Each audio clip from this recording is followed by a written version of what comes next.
So, hi everyone. So this is me, Roxanne Candila Cano. So I will going to discuss about pedophilic disorder and incest.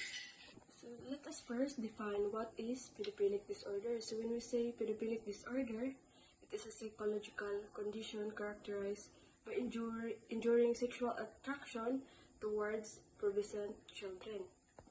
So when we say pedophilic disorder, in my point of view, so this is that it's either male or female attracted at pubescent children or specifically at minors.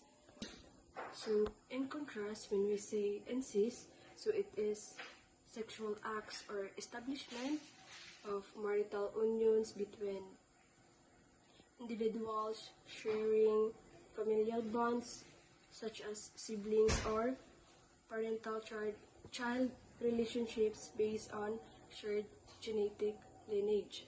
So this disorder, both pedophilic and incest, considered as paraphilic disorder because it causes harms to individuals or in the societal norms. So I guess that would be all.